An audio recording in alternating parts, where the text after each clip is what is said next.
Defendant's Exhibit A. I did not file it because I just, with the filing system, and it is our defense strategy, what you asked for, I would just ask, I know It'll you'll be have sealed. to file it, but you asked that it be sealed after you. Yeah, it'll be sealed. Thank you. And you had your notes, Ms. Mitchell? The record reflects that I'm tendering to the court my notes, all of my notes. Tendering to the court my notes on witness Aaron Robin and Maria Chavez, who are also teachers that would be located on the south end of the building. Okay, these also were tendered to me in camera, so they'll be sealed as well after I review them. I just wanted to also clarify for the record, Your Honor. So yesterday when I testified, after I testified, I, off the record, told opposing counsel, and I want to put this on the record, that I had not reviewed Stephanie Hale's interview with the Rangers at the time that she appeared for trial preparation. I went back to my notes. We interviewed her on December the 10th. At that time, I had not reviewed her testimony to the Rangers. It wasn't until the week of Christmas, I think all around December 26th, is when I started pulling the witness interviews with the Rangers that I reviewed her actual testimony to the Rangers. So the position that I should have had an epiphany on December the 10th when we interviewed her in anticipation of trial is misplaced, and I just wanted to make sure that that was on the record to clarify. Yes, Your Honor, and our position on that would have been the epiphany should have occurred on the 26th when she reviewed it. Okay. Okay, well, I'm going to review these documents that have been tendered to me in camera, but I will obviously at this point take any motions or arguments as far as remedies or proceedings in this matter. So, defense?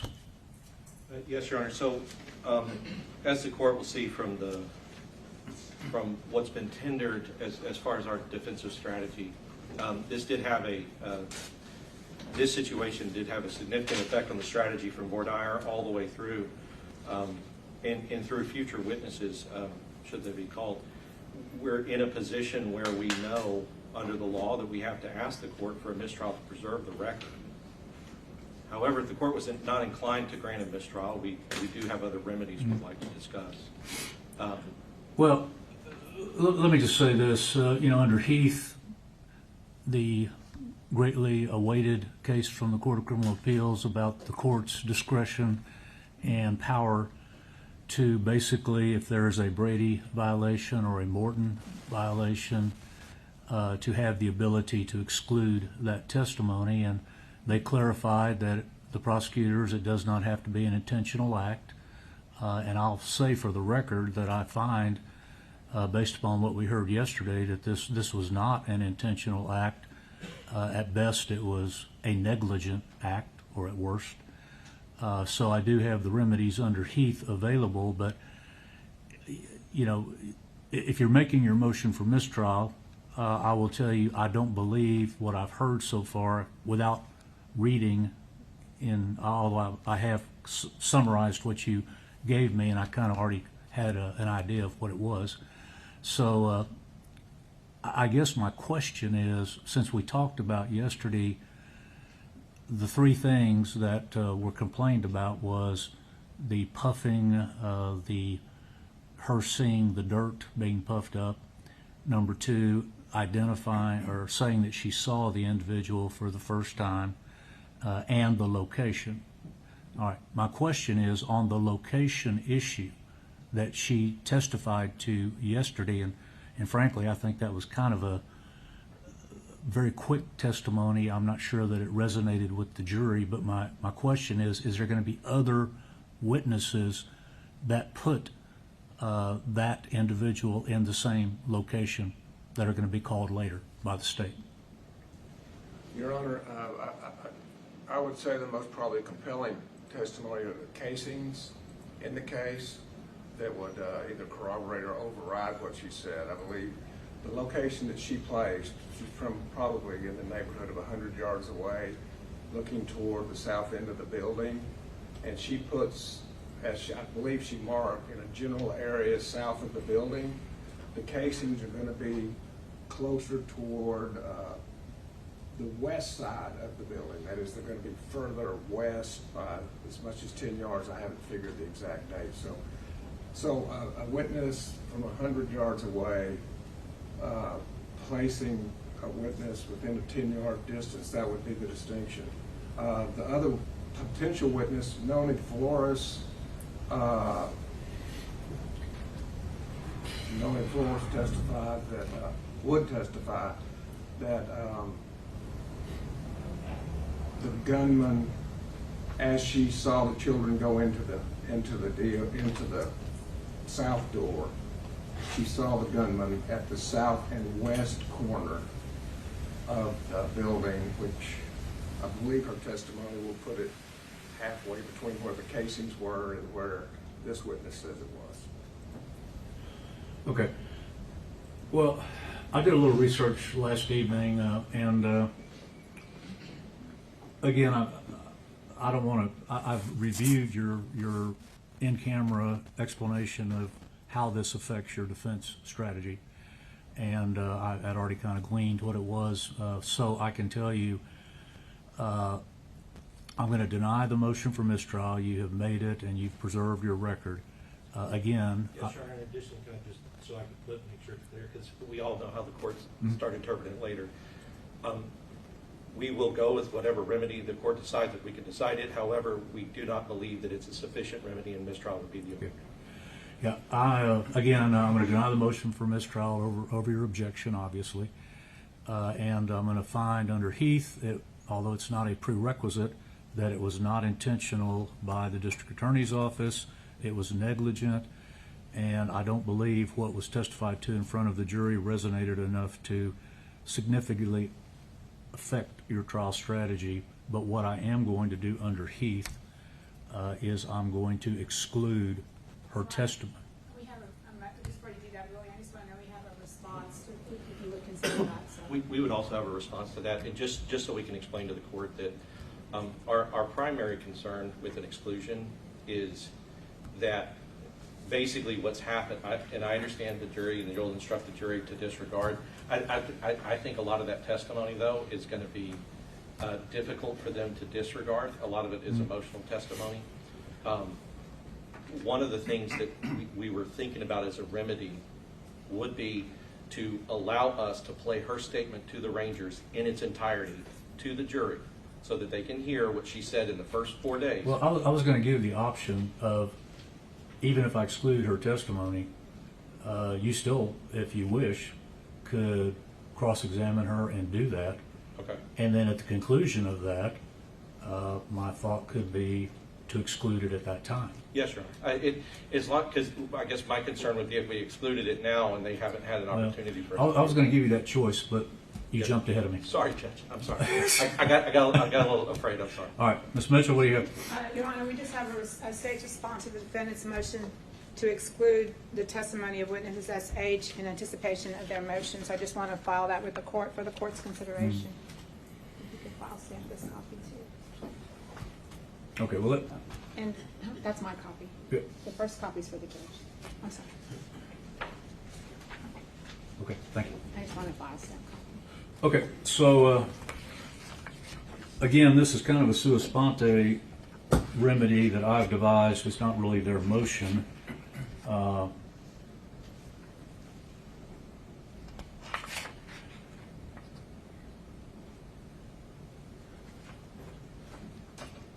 Did you file a written? Did you file something? No. Okay. This is just anticipation of an oral motion to Okay. exclude, Your Honor. Okay. So,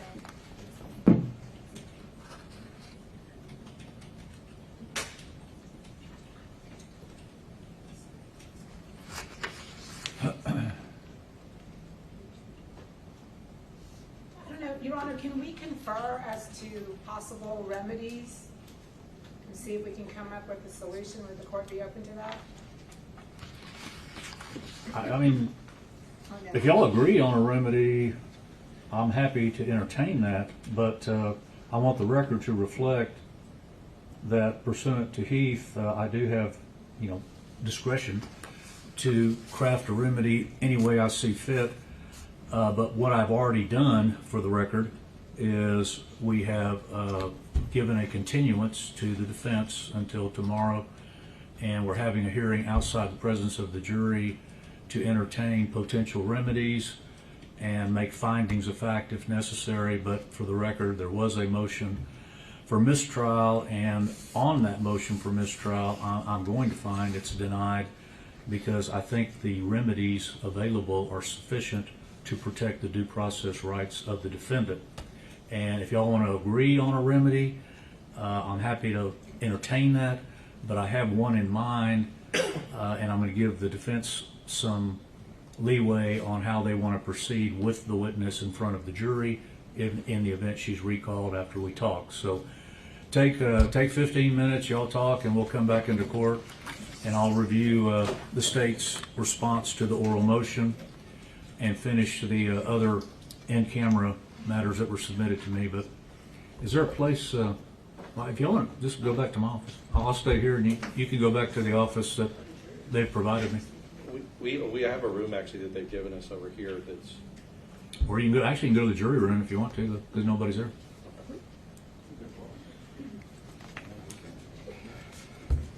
But I'm assuming that contemplates conferring that everybody goes, the state joins you.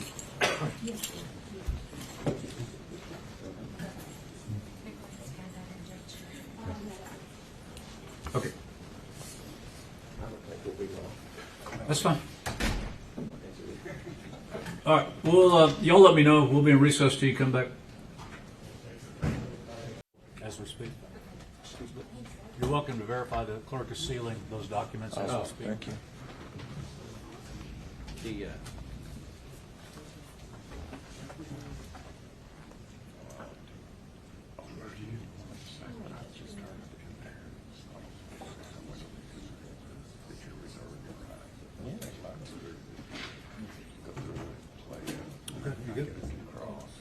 Okay, she's ready to go.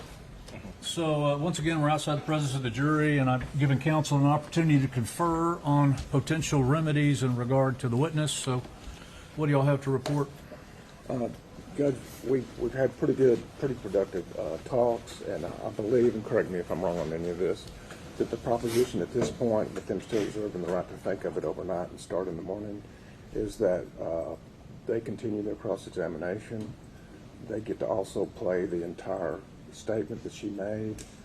We would then get to redirect, and then they still reserve the right to ask you to exclude all the testimony. And yeah, that part was all. yes, Judge, and under the idea that we want to unring the bell first before there's an instruction to exclude it, because and have them exclude it all in its entirety, which is fine. But we would like to be able to unring that bell and then make that decision. Depending on how that cross-examination goes, we might not ask to exclude her, because there are some things that she says that we're just trying to evaluate her testimony after it is to see, on balance, is it more beneficial to our case or is it not? Like, you know, after we've unrang the bell. But if we determine on balance that it's less beneficial, we would still like to have the Heath remedy for the late disclosure. Well, for the record, I'm offering it right now. I'm offering the Heath remedy to exclude her testimony immediately. But if y'all want an opportunity to try this, if both sides agree, I'm happy to implement that agreement. Yes, Your Honor. What we believe is ultimately we believe we're asking the court to exclude. The only issue is that we just want to be able to unring the bell first. All right. Is the idea. And I know I told her, but she knows she's supposed to be here at 9 o'clock tomorrow. Okay. Yes, Your Honor. Additionally, I will say that that in light of it, whatever harm that the court has determined in the defense case strategy, or in emotional impact, we would add that, and we do believe that under our 403 motion and motion of limine under the autopsy photos and the like, that it would start to, that the court should add that in the 403 balance. Because part of what was not disclosed is something that is, I guess, on an emotional level, especially in what this witness testified to has a tendency to prejudice the defendant. She was taking shots. She was actually personally traumatized by these things that we are going to show that she has never said before.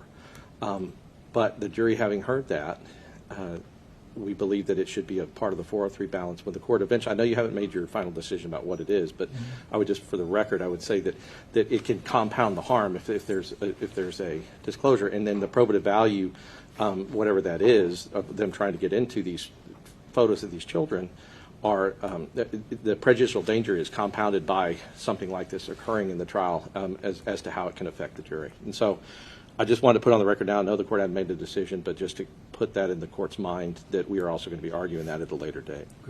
All right.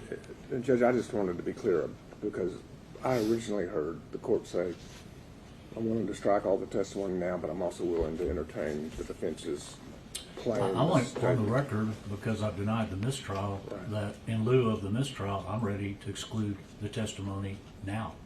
But if you all want to agree on this, then I will implement your agreement. Could you give me 1 minute then? I'll be through. Yeah, and I guess yes. I think just the court understanding willing to strike now would the only reason we're not accepting that. What I don't want to do is be in a situation where I'm on the record saying that I don't want that court's remedy, because then the courts later will say, well, then if you didn't want the court's remedy, then how can you claim that the mistrial was wrongfully denied, right?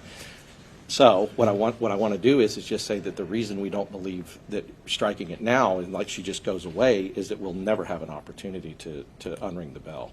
And we think that the court's remedy of striking it all now is sufficient.